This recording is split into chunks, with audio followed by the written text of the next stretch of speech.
Please remember to subscribe. It's just one click for you, but it helps me a lot creating new videos. Thank you. The United States is on the brink of the first Great Depression since the 1920s.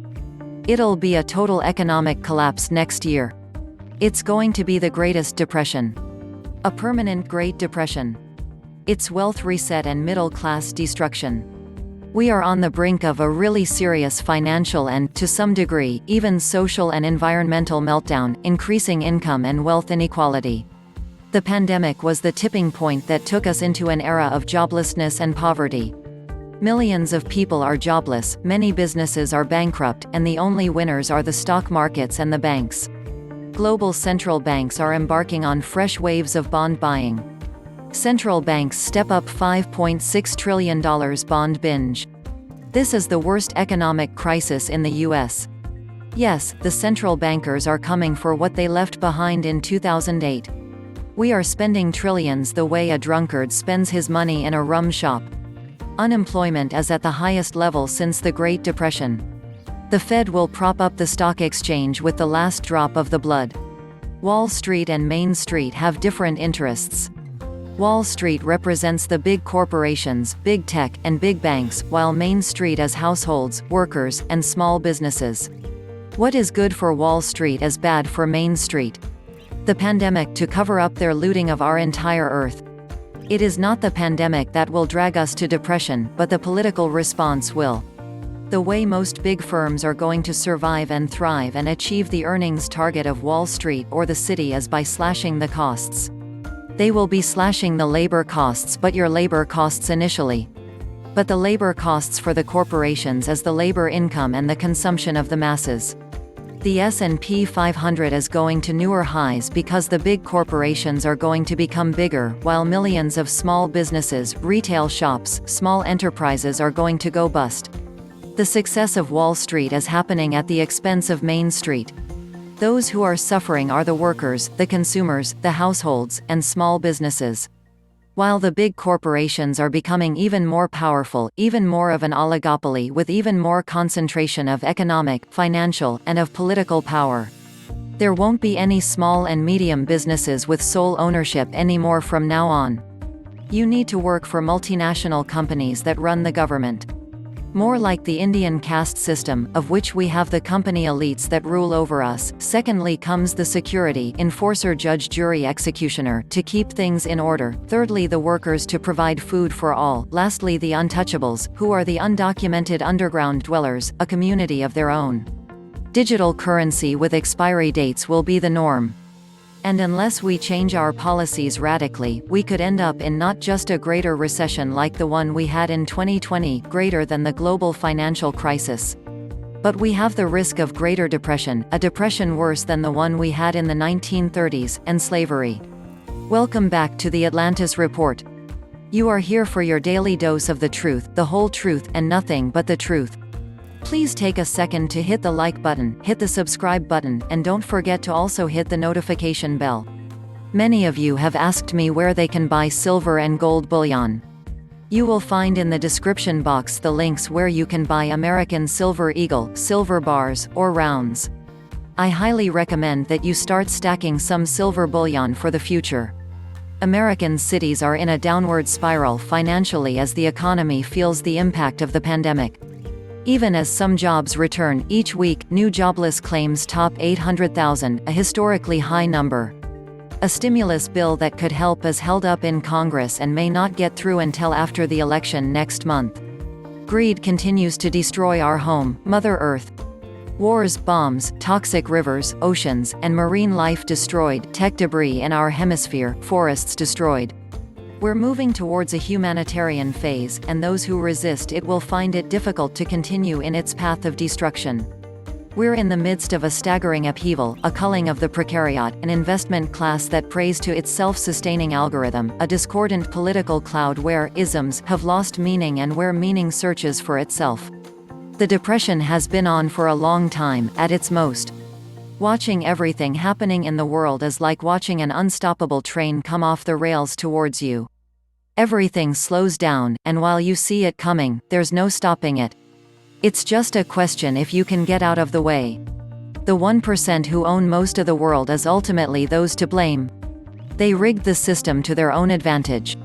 Through bribes and lobbyism over the last 50 to 100 years. The recession will continue for as long as the lockdowns continue. The reason they won't end it is that they don't fix the problem in the long run, and the stimulus checks end up in big companies like Amazon, Tesla, Apple, etc. The money will not help the bankruptcies, people unable to pay their mortgage, and unemployment. It will also cause inflation to the dollar, meaning everything from pensions to paychecks will be less worth. Austerity measures are nothing but an excuse for the ultra-rich to steal everything that the middle class had worked hard to gain. It's nothing but an excuse for the bank's massive theft of all the assets of the middle class. The capitalist system dreams of stimulus, massive printing of paper money by giving massive free money to the richest people in the world will never achieve any real growth. 2008 tried that, and look what happened. The government gave trillions of fiat money to the rich, expecting it to trickle down to the middle class. Instead, what happened is they used that gift of that money to buy back their shares, driving the stock market to boom and the middle class to become homeless. Austerity is nothing but the theft of the assets of the middle class. Any idiot that thinks stimulus or austerity will do anything but create a much larger wealth gap and bring on more draconian measures. Fear is how they control you. Increase fear-mongering, increase the national debt, increase homelessness and job loss to all, increase dependence on the government for money, food, and a roof over your head. Think sheep, think hard about these things. It is always a financial crisis. Never trust the stock exchange. It would be nice if for one day no one bought a thing. It would be a great pleasure to see the stock exchange, central banks, Federal Reserve, and elitists suffer like us useless eaters, serfs. Is the real economy still relevant? Look at the stock market. It cheers and soars with every bad economic data. The worse the data is, the higher the market goes. Since the Fed is willing to go low by unleashing unlimited liquidity and buying junk bonds to continue to prop the bubbles of everything from the bond to equity markets, so what even if bankruptcy and unemployment surpass the Great Depression? It looks like value investing is dead. All those 401k steadily contributing, paycheck by paycheck, propping it all up. Like fractional reserve banking, but the fractional reserve of human labor trickling into 401k purchases. If most of those contributions are from baby boomers, then what happens when they leave the workforce and are not still net purchasers? Think towards mandatory distribution timeframes. When we have net sellers of stock, down she goes. A monster financial crisis is coming, but the plan is for the Fed and central banks to boost corporate-government partnership and then starve out the people, scare them into wearing a mandatory mask and receive a mandatory vaccine. The Great Rest is being pushed by the power in the US government. Owning a business, small business won't be allowed. People will be oppressed and starved. Will have to sell the property then self to survive as a slave. People will be slaves. According to the Great Reset, the government will forgive all your debt. The catch is that you will forfeit your right to own anything in the future: business, home, land, vehicles. People will accept this deal by the hundreds of millions, if not billions. Making themselves forever slaves with only the freedom their government chooses to allow them. Central bank interest rates are all very low at the moment to try to stimulate the economies of the world. Governments seem to have forgotten that the other lever they have is taxes. Governments could lower taxes to stimulate the economy. At low borrowing rates, this isn't as daft as it seems because repaying the current level of debt isn't as urgent as it once was.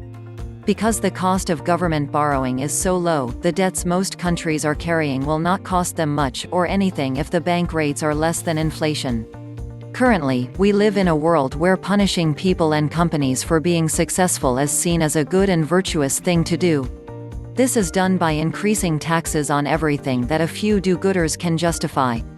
It is also fashionable to try to regulate companies more and more so that their behavior is controlled into a narrow path that fits what a very vocal but small section of the population thinks is right. Again, more virtue signaling. The truth is that companies cannot operate in the highly regulated market and give good returns. Why? Because increasing regulation and the desire to hold companies to impossible standards has made it impossible for them to operate, grow earnings, and return profits to shareholders. At the current tax levels and regulation standards, it has made it unattractive to run a company. The virtue signalers out there who believe that companies should be taxed heavily and only allowed to operate under very restrictive conditions are simply missing the effect they are promoting. This constant corporate bashing and tax raising make everyone poorer in the long run, not just the wealthy that the virtue signalers hope to target. The end result is that a country doesn't have the money to do the virtuous things it wants to do, so they don't happen anyway. I have little confidence that the new administration will rush to lower taxes and stimulate commerce in the USA with lower regulation, quite the opposite, in fact. They will probably strangle the US economy as he tries to signal to the world how the third-way socialism can save the world. And even if you wanted to go cash, there's negative interest on large cash holdings. It's actually not possible to do anything else than buy stocks. And all the printed money has the same problem. That's why evaluations don't seem to matter. If just some analyst somewhere spits out a random price target, stock hits it the day after. I actually thought price targets were a year out, not a day, but never mind as long as it all goes up. I long stopped caring about being an owner of a company. It's all a big joke, and it doesn't matter if they make toilet paper or rockets. Printing trillions and won't give their citizens a crumb. The Federal Reserve owns a massive amount of the housing market, something like 30% at the moment.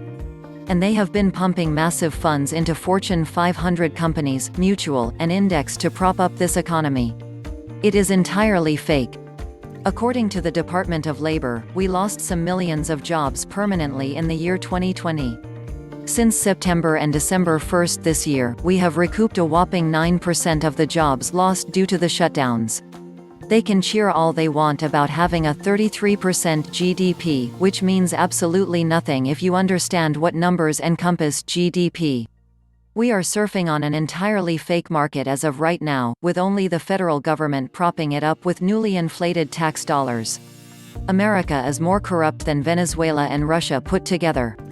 And you think the powers that be can't and won't prop up their own assets no matter what? That was the entire point of the QE, i.e., massive ongoing asset inflation for the wealthy and economic and literal death for the middle class. And now it will return, better than ever. Stock and real estate prices are perpetually supported by zero interest rates, while wage earners become weaker and weaker. Fentanyl and welfare for the middle class, more money and power for the elites. This dead GDP was always a feature, not a bug. It helps the globalists and our politicians' Chinese patrons directly in economic terms, while it economically, socially, and psychologically cripples potential ladder climbers who might have the effrontery to oppose them. You serfs are going to have to get vaccinated in order to receive a stimulus check. If people don't see the timing of the stimulus conversion as being convenient, they're dumb. They pretended to not be able to reach an agreement for months, but they appear willing to work together now that they are rolling out vaccines?